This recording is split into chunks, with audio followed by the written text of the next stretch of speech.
Силовики пишут белорусам ад імя службы эвакуацыі Байсол і распытваюць пра супрацу з беларускім гаюном.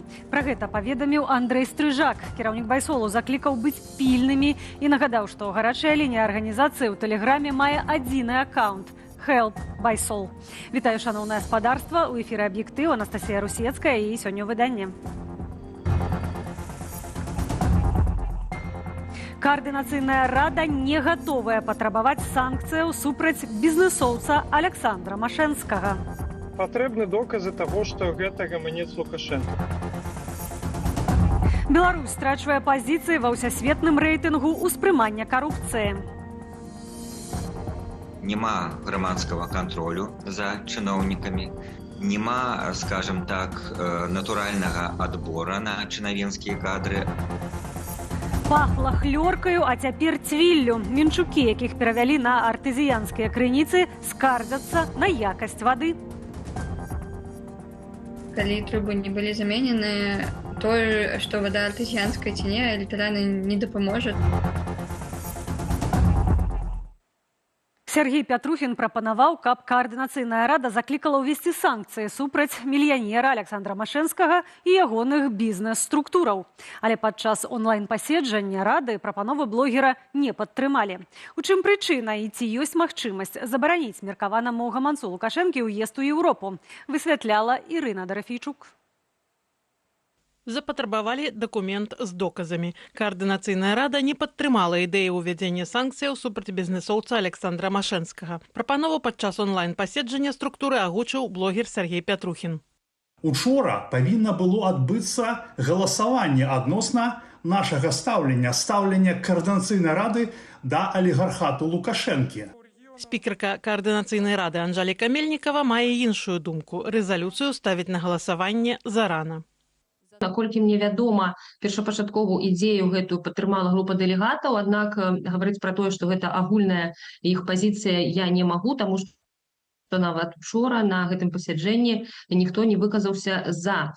Александр Машэнскі – уладальнік групы кампаніяў «Санта», дзе найбольш вядомыя прадпрыемствы «Санта Брэмар», «Савушкін», «Санта Рытэйл». Сергей Пятрухін назваў яго датычным да выкарыстання рабскай сілы палітвязняў, маючы на ўвазе, што пакараныя так званай хіміяй працуюць у калгасе на Берасцейшчыне, а атрыманае малако адпраўляецца для перапрацоўвання на прадпрыемствы «Санты».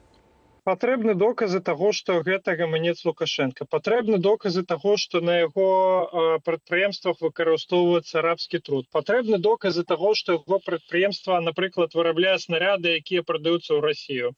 Раскрытыкавалі прапанову Пятрухіна і іншыя выступоўцы. Так, Вадзім Пракоп'еў заявіў, што Машэнскі, маўляў, належыць да тых бізнесоўцаў, што сваім розумам зарабляе ва ўмовах жорсткага ціску.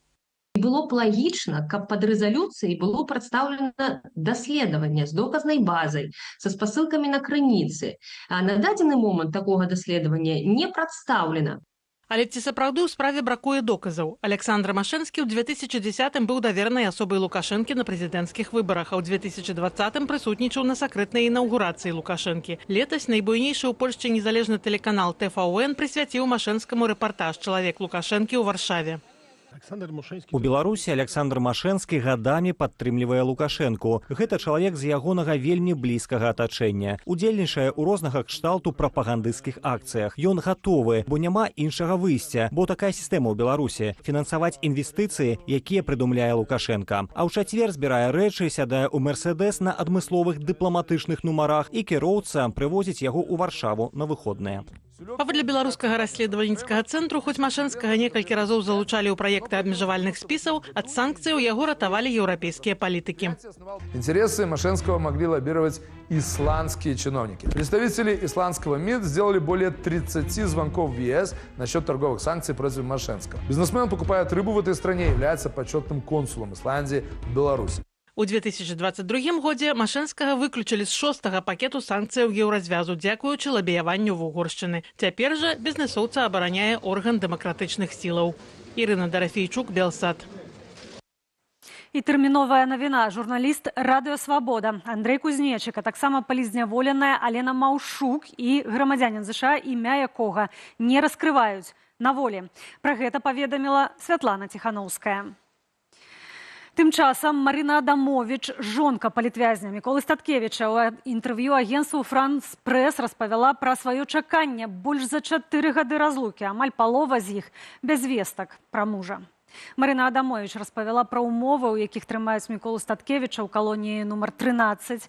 Палітвязень жыве ў камеры метр на 3 метры, дзе ў якасці ложка металічная дошка, ёсць пацукі. Пры гэтым Марина Адамович зазначыла, што верыць у свайго мужа, што той будзе трымацца. Міколу Статкевіча затрымалі ў траўні 2020 года, а ў снежні 21-го ў межах гэтак званай справы Ціханаўскага прысудзілі да 14 гадоў калоніі ва ўмовах асаблівага рэжыму. Палітыка абвінавацілі паводле 293 артыкулу Крымінальнага кодексу, нібыта ў арганізацыі масавых беспарадкаў. Гэта ўжо 3-ці крымінальны вырак для былога кандыдата на пасаду прэзідэнта. 4 гады калоніі і больш за 25 тысяч рублёў штрафу.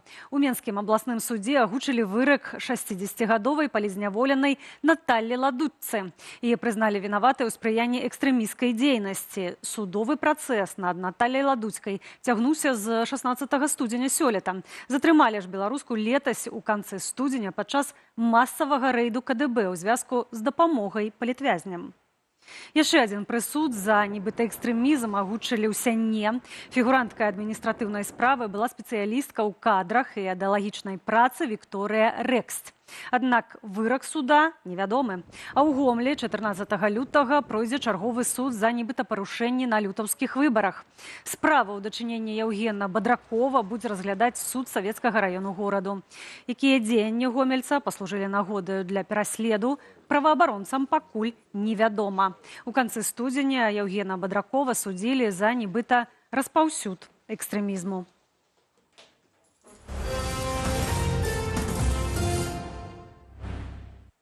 У штаб-кватэры НАТО прайшло чарговае паседжанне кантактнай групы ў пытаннях абароны ўкраіны ў фармаце «Рамштайн». На месцы ў Брусэлі наш карэспандэнт Алесь Сіліч, ад яго даведаемся падрабязнасці. Вітаю, Алесю, і перадаю табе слова. Добрый вечер. Адразу адзначу, што ўпершыню чарговае ўжо 26-е па ліку паседжання кантактнай групы ў пытаннях абароны ўкраіны, ці «Рамштайн», як вы сказалі, склікаў і быў старшынёй на ім не міністр, ці дакладней сакратар абароны ЗША, як звычайна, а міністр абароны Вялікай Брытаніі Джон Гілі.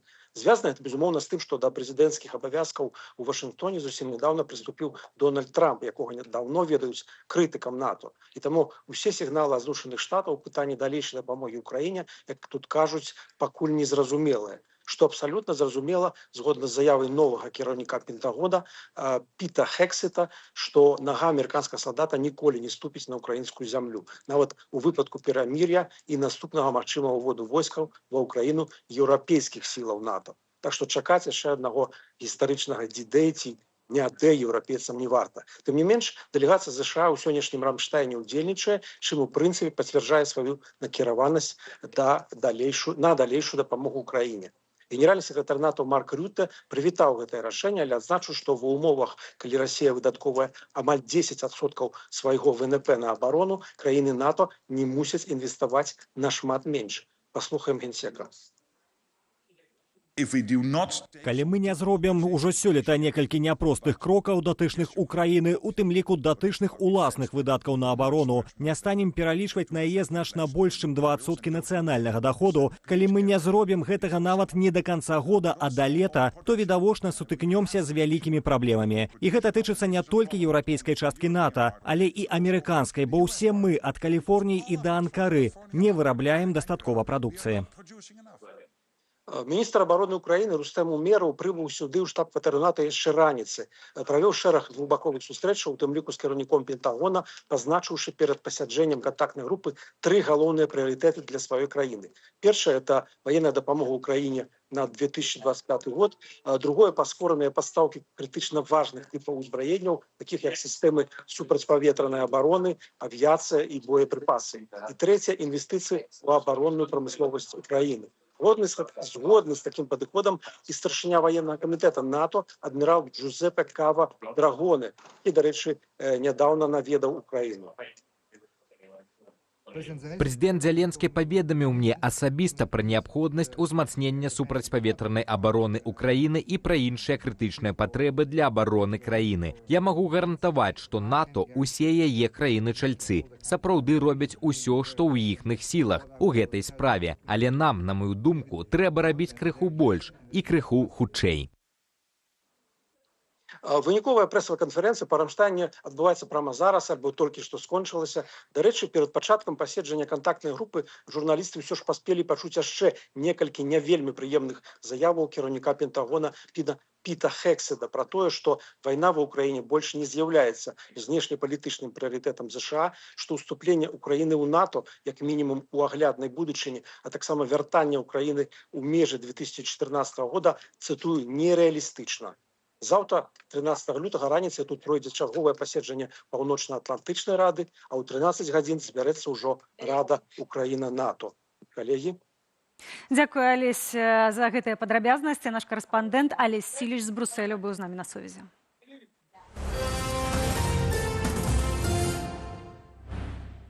Чарговы міжнародны рэйтынг, у якім пагоршылася пазіцыя Беларусі. Гаворка пра індекс успрыняцця карупцыі, які даследуе арганізацыя Transparency International. Сёлета мы адсталі нават ад Украіны, якая стабільна замацавалася ў рэйтынгу як краіна з высокай карупцыяй. А напярэдадні з'яўлення гэтай справаздачы сілавікі Лукашэнкі пахваліліся перад беларусамі, што карупцыйных злачынстваў у нас становіцца заўважна менш. Юлія Цяльпук працягне. Будаўніча-монтажны пояс 761 у Магілёве страціў галоўнага інжынера. Дмітрый Усовіч прызнаўся ў хабарніцтве, атрымаў 4 гады калоніі. У будаўнічую галіну ён прыйшоў з пасады выканаўцы абавязкаў кіраўніка камісіі ў супрацьдзеянні карупцыі. Парадаксальна?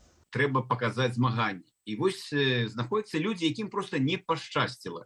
Яны трапілі у гэтую рулетку, і імі трэба асправаздачыцца перад народам Беларусі. Доля коррупцыйных злачынстваў не перавышае 2% у агульным котле крымінальных злачынстваў, заявіў напярэдадні прадстаўнік Генпрокуратуры. Например, в 2024 году учтено 1031 коррупционное преступление, что практически на 18% меньше, чем в прошлом, чем в 2023 году. Можем говорить о том, что у нас уменьшилось и количество взяточничества, количество злоупотреблений властью, служебными положениями. Ацэнкі айчыннай праваахоўнай сістэмы не супадаюць з міжнароднымі. На 4 пункты пагоршыліся пазіцыі Беларусі ў сусветным рэйтынгу ўспрыняцця карупцыі ад Transparency International. Падзенне ў рэйтынгу працягваецца з 2020 года. Беларусь на адной прыступцы са Сьерра-Леона, Філіпінамі, Панамай, Манголіяй, Лаосам ды Босніяй і Герцагавінай. Найменшы ўзровень быў так званыя умоўна-ліберальныя гады з 15 по 20, калі была пэўная лібералізацыя эканомікі і грамадскага жыцця. Як бы ее не бралі ў двукосе, але все-таки нам была сапраўдная, асабліва параўнанне з тым, што робіцца ў Беларусі, які тэрор пасля 2020 года. Тренд на пагаршэнне ідзе ў нагу з узмацненнем лукашэнкаўскай дыктатуры, лічыць палітычны аглядальнік. Нема грамадскага кантролю за чыноўнікамі, нема, скажем так, натуральнага адбора на чынавенскія кадры, а адбор адбываецца паводле прынцыпу лаяльнасці палітычнай, нема кантролю незалежнай прэсы, што таксама вельмі важна для ўзроўня карупцыі. А ёсць толькі адзін кантроль самай галоўнай улады, сілавікоў. Рэжым ліквідаваў палітычную апазіцыю, што ўздымала пытанне карумпаванасці ўлады. І на пару з Расіяй выйшла з міжнародных дамоваў, якія абавязвалі працаваць у прававым і антыкарупцыйным напрамках. Затое ёсць забарона на альтэрнатыўную думку, на крытычнае мысленне. Калі вот у гэтай сістэме вы працуеце, то вы пачуваеце сябе абсалютна камфортна. Таму Беларусь сёння вельмі спрыяльная для карупцыі краіна. Нема ніякіх перашкодаў, нема ніякіх супрацьвагаў. Чым менш пунктаў у рэйтынгу, тым горш. Расія мае 22 пункты са 100, Беларусь 33, а Украіна палепшыла паказнік да 35 пунктаў і трапіла на адну прыступку з Сербіяй. У апошняй, нягледзячы на ранейшую адстаўку прэм'ер-міністра, не сціхаюць пратэсты з патрабаваннем судзіць карумпаваную, на думку людзей, вярхушку ўлады. Юлія Цяльпук, Белсат. Мінуў месяц, як Менск цалкам перавялі на артэзіянскую ваду. Лукашенко падчас урачыстага запуску назваў падзею найвялікшым подзвігам нашага пакалення. Вынік, аднак, атрымаўся неадназначным. Многія мінчукі надалей незадаволеныя якасцю пітной вады ў сталіцы. На чым палягае праблема, разбіраўся Уладзіслаў Корсак. Сейчас мы пойдем пробовать воду. Жыхары Менску дзякуюць дзяржаве за яе працу і якасць вады. Прынамсі, калі верыць загалоўкам у дзяржаўных медыях ды флэшмобу ў сацыяльных сетках, запушчанаму відавочна не без удзелу рэжымных актывістаў сёлета ў студзені. Пасля таго, як Лукашенко урачыста пакруціў кран на вадапомпавай станцыі Шчомысліца. І пайшла, маўляў, артэзіянская вада па менскіх трубах. Не ўсе сталічныя жыхары, аднак, ацанілі вынік. Цягам месяца людзі рэагавалі ў тым ліку наступным чынам. Закіпяціш адныя шматкі. Пасля пуску вада пачала пахнуць цвіллю, раней пахла хлёркай. З крану перыядычна ідзе вада рудога колеру. Што за брахня? Дагэтуль хлёрка на Малінаўцы, хаця грошы еўразвяз яшчэ 15 гадоў таму даў на перавод Менску на артэзіянскую ваду. Скура, як і раней, сохне жудасна, нават з выкарыстаннем алеяў і крэмаў. Не, я жыць хачу, у мяне фільтры стаяць, я гэтак не рызыкну. У маім раёне трубы такія старыя, што вада ў іх смярдзіць хлорам і балотам нават пасля фільтраў. І калі наяўнасць белых шматкоў у чайніку цалкам нармальная з'ява пасля кіпячэння нават чыстай вады з падземных крыніцаў, то вось іншыя прэтэнзіі маюць устойлівы грунт. Самая вялікая праблема гэта менавіта трубы. Калі трубы не былі заменены, тое, што вада артэзіянская ці не, літаральна не дапаможа, тому што менавіта праз трубы выходзіць шмат усяго бруднага. Уся праблема вось у гэтых сетках вулічных, дваравых і дамавых, якія на працягу дзесяцігоддзяў не прамываліся, там накапіліся шкодныя рэчывы, і зараз чыстая вада, яна проста забірае па законах фізікі вось гэтыя ўсе рэчывы і пераносіць у кран спажыўцоў. Крыху лепшая сітуацыя, прынамсі, на некаторы час склалася ў менскіх новабудоўлях, бо для іх водазабеспячэння і камунікацыі пракладаюцца новыя трубы. Калі будынак стары, я бы не раіла піць гэтую ваду так ці інакш, пакуль не адбудзецца замена трубаў. І, дарэчы, увогуле можна звярнуцца ў санэпідэмстанцыю, наколькі памятаю, туды можна, па-мойму, гэта платна, але можна падаваць свае звароты, каб праверылі, прыехалі ваду. Паводле Менгарвыканкаму штогод у Менску мяняюць каля 30 кіламетраў трубаў. Гэта 3% ад іх агульнай працягласці ў сталіцы. Для ачышчэння вады, як і за часамі саветаў, карыстаюцца гіпахларытам натрыю. У заходняй Еўропе гэтае рэчыва таксама выкарыстоўваюць, але, як правіла, толькі ў аварыйных сітуацыях, адзначае адмысловец. Тут пераходзіць на менш шкоднай, нават больш добрую тэхналогію, гэта азаніраванне вады. Гэта, канешне, больш энергазатратная, больш дарагая тэхналогія, але яна больш якасная ў адносінах да спажывецкіх якасцей вады. Паводле нашых экспертаў, сам факт пераводу гарадоў на артэзіянскую ваду пры наяўнасці адпаведнай інфраструктуры патрэбная з'ява. Якасць такой вады менш залежыць ад паверхневага забруджвання, а вада з падземных крыніцаў багатая на карысныя для чалавека мікраэлементы. Уладзіслаў Корсак, Белсад.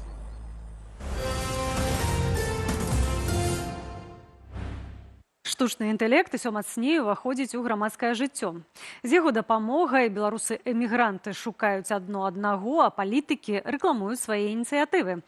І гэта толькі пачатак. Найбуйнейшыя краіны абяцаюць укласці ў развіццё штучнага інтэлекту сотні мільярдаў долараў.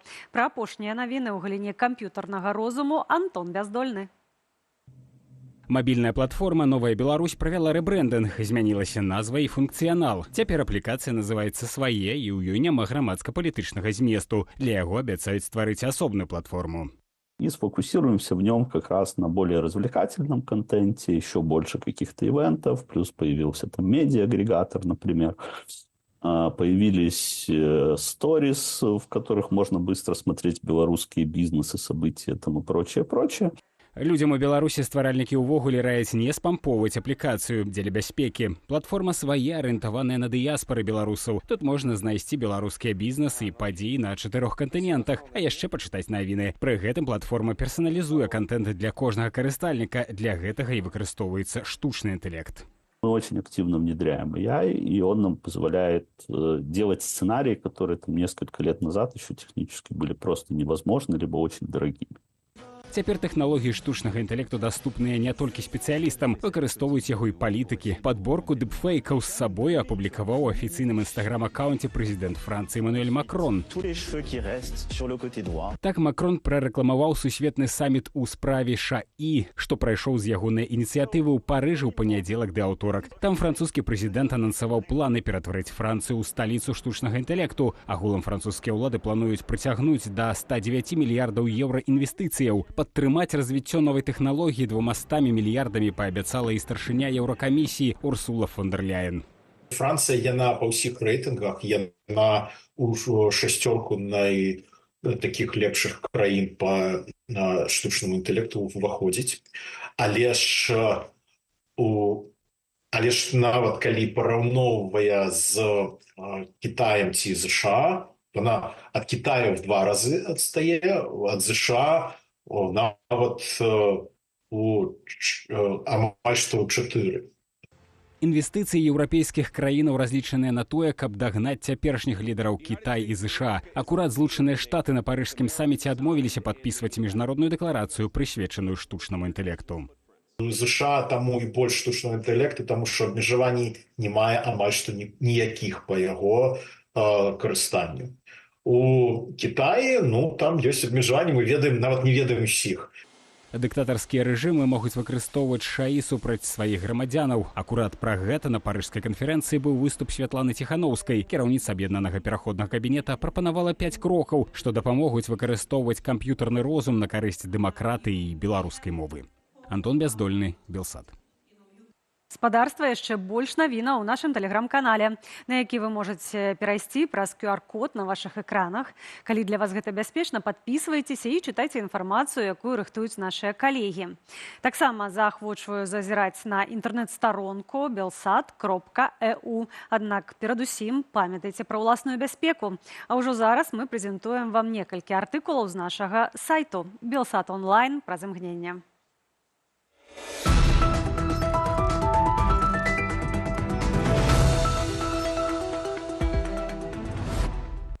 Дыскусія пра шляхі вызвалення палітвязняў у Беларусі набірае абароты. Гэтак палітык Зянон Пазняк прапанаваў здымаць санкцыі ўзамен за ўратаванне людзей з турмаў. У сітуацыі на скрыжаванні эмацыйных выказванняў і палітычных гульняў ізноў паўстае пытанне, як дабіцца вызвалення палітвязняў праз санкцыі або шляхам перамоваў з Менскам. Мае калегі са старонкі belsat.eu прааналізавалі гэтыя выказванні і паразмаўлялі з экспертамі. Рэжымны прапагандыст Юрый Васкрасенскі заявіў, што вызваленне палітвязняў магчымае толькі ў абмен на скасаванне санкцыяў, а таксама прызнанне Лукашэнкі легітымным кіраўніком Беларусі. Паводле палітычнага аглядальніка радыё «Свабода» Валера Карбалевіча, Васкрасенскі бярэ на сябе занадта вялікую ролю гаварыць ад імя дзяржавы, ад імя Беларусі. Прычым ён гаворыць менавіта так, як ён нібыта нейкая важная афіцыйная асоба. Але тым не менш агульны пасыл зразумелы. Рэжым гатовы вызваліць палітзняволеных у абмен на адмену санкцыяў і на прызнанне Лукашэнкі кіраўніком Беларусі. Паводле Паўла Латушкі і Франка Вячоркі, толькі працяг санкцыяў і эканамічная блакада здольная прымусіць рэжым да пераменаў. Падрабязнасці шукайце на нашай старонцы belsat.eu. Новы год, новыя гранты. Александр Лукашенко шчодра раздае бюджэтныя сродкі. Гэтым разам 46 грантаў, якія нібыта павінны спрыяць развіццю навукі, адукацыі, аховы здароўя, культуры і моладзевай палітыкі.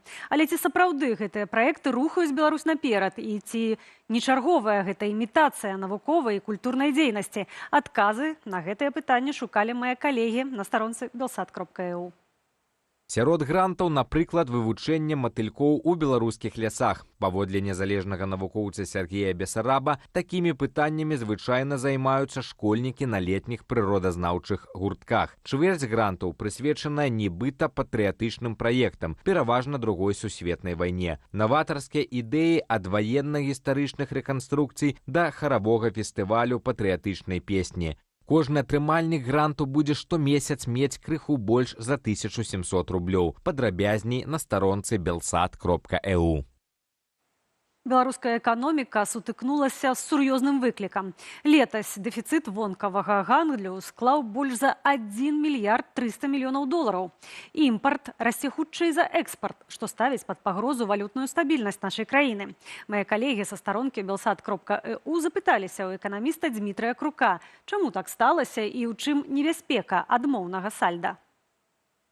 Паводле звестак Нацбанку, экспарт тавараў і паслуг летась павялічыўся на 3,5% ў параўнанні з 2023 годам. Аднак імпарт вырас яшчэ больш, амаль на 7%. То бок краіна траціць больш валюты, чым зарабляе. Дмітрый Крук адзначае, што асноўныя праблемы – гэта спад экспарту нафтапрадуктаў і калійных угнаенняў. Таксама аслабленне ключавога для Беларусі расійскага рынку. Падрабязнасці шукайце на нашай старонцы belsat.eu. Вячаслаў Кміт, музыка, які нядаўна дэбютаваў у фільме Юрыя Сямашкі «Лебедзіная песня» Фёдора Возерава, што трапіў на берлінскі кінафестываль. Кміт, звычайны беларус, усяго за некалькі месяцаў пераўтварыўся ў героя экрана, які не толькі выканаў галоўную ролю, але і знайшоў сябе ў новым творчым свеце. Як Вячаслаў перайшоў ад музыкі да кіно і як гэта змяніла яго самога? Чытайце ў вялікім інтэрв'ю на нашай старонцы belsat.eu.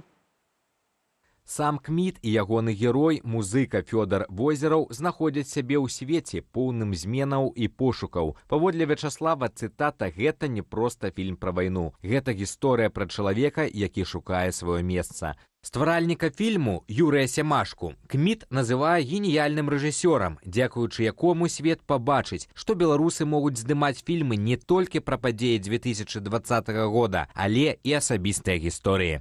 Паслязаўтра ў Берліне адбудзецца першы паказ стужкі, усе квіткі ўжо раскупленыя.